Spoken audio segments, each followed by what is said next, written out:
It was very productive, but it was definitely not all of it.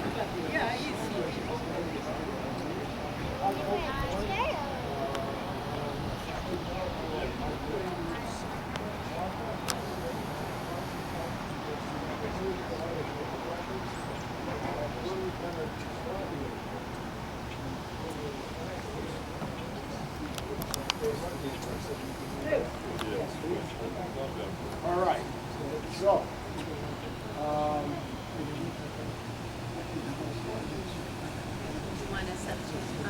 well, what might be good, Mary Ellen, his mother wheeled him in. Chris, you know, like a dutiful son, very good. I'm glad I got that part on tape. Hey, look, I'm gonna give everybody recognition. We deserve, 11 o'clock on a Sunday, that's a good thing. Good morning, folks. Hi. Good morning. Come on in, we're just about to start. I'm Harry McCartney. Robert. Robin, how are you? Denise. Denise? You can sit down, stand, whatever you'd like to do. Thank you. Thanks. Well, this is great. Because of the mix that we have here of older, younger, and in between. This is fantastic. So what I'm going to do as we go through the little discussion here and the walk, I'll make it come alive as much as I can for all the segments of our population, along with Emily, right? So, Harry McCartney, the village started about 3 years. He's been running an education program, Mount Kisco Historical Society, which really tries to answer the question, do you see? We live in communities all our lives. We work, we raise children, we keep our head down, we just try to make it through life. And all around us we see a rock, we see a historical plaque, we see something, and there's a human story along with an amazing dramatic geological story that's gone before us, and we don't even see it. And if we don't really, so what we try to do with our program is really make what we see every day come alive with the story and the fabric behind it, right? The substance.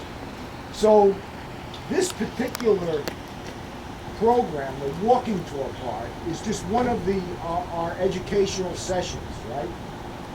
We have, we talked about it before, there's a segment, Mount Kisco, a look back, arts and culture in the late 1800s, early 1900s.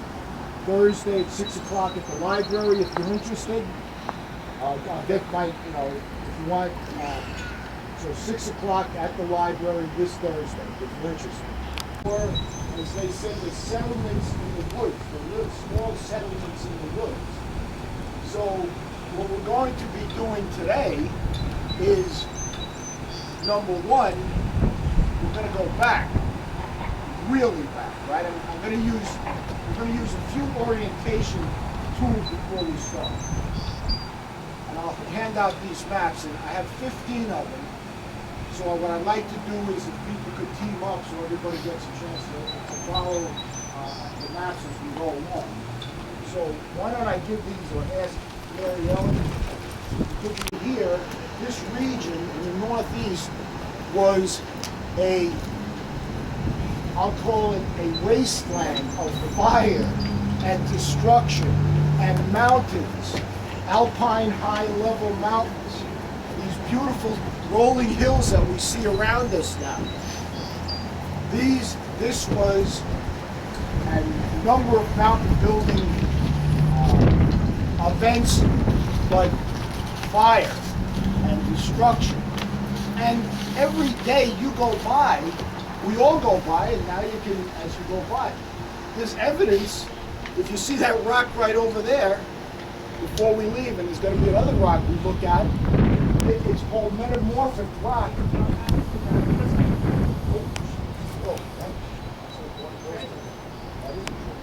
those mountain building geological events were happening hundreds of millions of years ago, right? The rock was plastic liquid.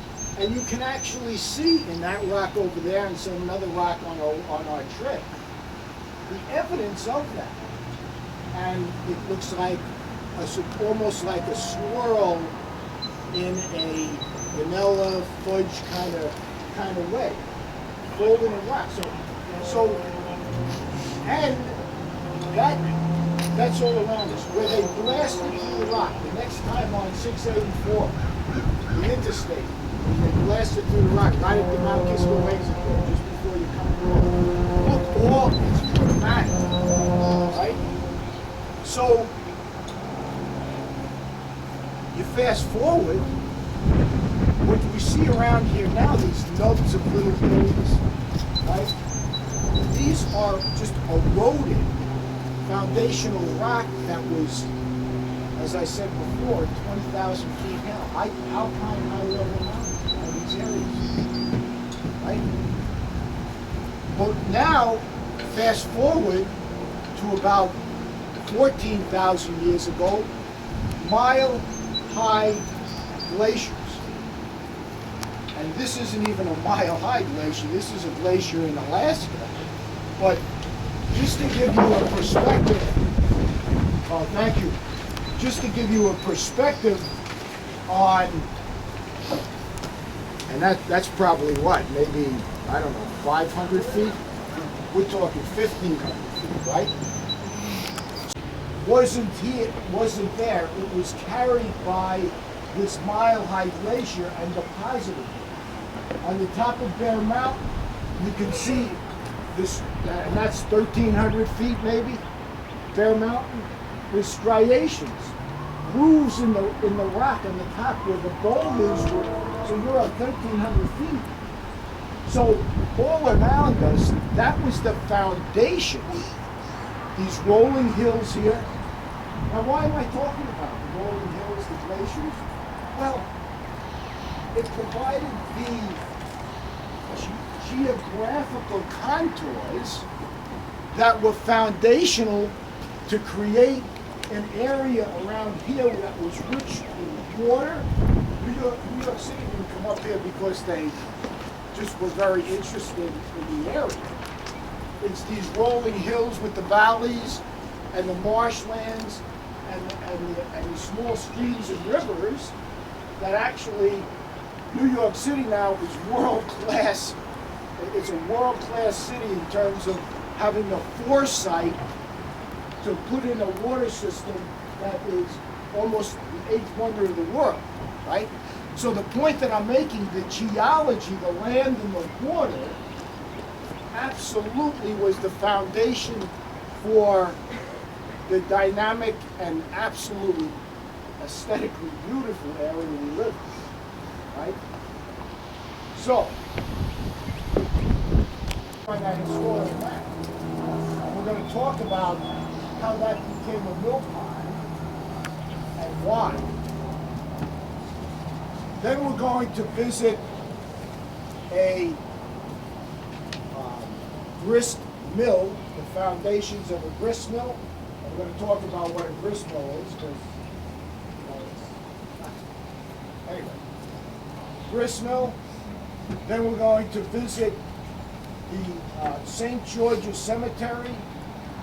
As we go along, I'll be hopefully amplifying the story and giving more details. But, in the early colonial periods, its troops, and we're going to talk about their march from Providence, Rhode Island, 160, 170 miles, and camping right here in Mount Kisco, and that historical marker represents that. And we're going to talk about why did they pick that spot on their march down to Yorktown, Virginia, for the Battle of Yorktown, when the critical battle where the American and French troops beat George Wallace, General George Wallace. And then from there, we're going to go up. They were all in the northeast area here. Very unique Native American tribe or nation. And peaceful. They were known for very peaceful. So the early Europeans, when they came over, they encountered these folks who were, unlike the Iroquois, with strong bonds, and they, in terms of their view of life, they knew the connection between the land, the water, and absolutely used every. As you go over to Ward Pound Ridge, how many have been to Ward Pound Ridge? There's a wigwam. How many have seen the wigwam? They have a Native American Resource Center over there, right? I think that's a white birch with the saplings. They felt it. And that's why, I mean, today, we've become more and more removed from those connections to all of the elements around us, right? And that's one of the things we try to do here is create that foundational knowledge before we even get into the human story, right? But the Native Americans really understood. And that the problem was when the Europeans came here, they may as well have been on the moon in terms of their culture and their life experiences compared to the Native Americans here who were on Mars in terms of their. So we were really set up for a big fall in terms of expectation level, you know, expectation level. So those were the original folks. And any questions? Did they ever find any artifacts in town here? Actually, I've heard up around Oakwood. I don't know if anybody knows Pete Scala. Pete Scala, he's a, I'll call it, I see somebody laughing at when it comes to artifacts. So he had told me that he had found some evidence up around here. But if you look around here, I look around here, Chappaqua, Wampus, Chief Wampus, Chief Petona, Chief Petona. The West Purchase, it was so-called West Purchase, was really was, you know, the Indians' idea of land ownership, like I said, totally different than the Europeans, right? They thought, you know, it was commonly, they didn't think they were selling their land. It was okay, we're still going to use it, right? You know? Well, the West Purchase was the early Bedford clerk, town clerk, or town clerk at that time of the 1700s, 1702. They bought the area all around here from Chief Petona. And that was the first big transition for this area, this foundational kind of the Mount Kisco area. So Native Americans and now area. So if you look here when we were talking about the land, I'm coming up from Long Island, in this case Oyster Bay. We're going to talk about Caleb Kirby. They come up, you know, we're kind of out of touch with, if you're in a car, you really don't feel hills, right? Well, if you're coming up on a horse and a wagon from Long Island or wherever you're going in those days, you kind of know where the hills are and the valleys. Well, if you look here to our right, that hill goes out, parallels Byram Lake Road, those rolling hills. On the left is Marsh Sanctuary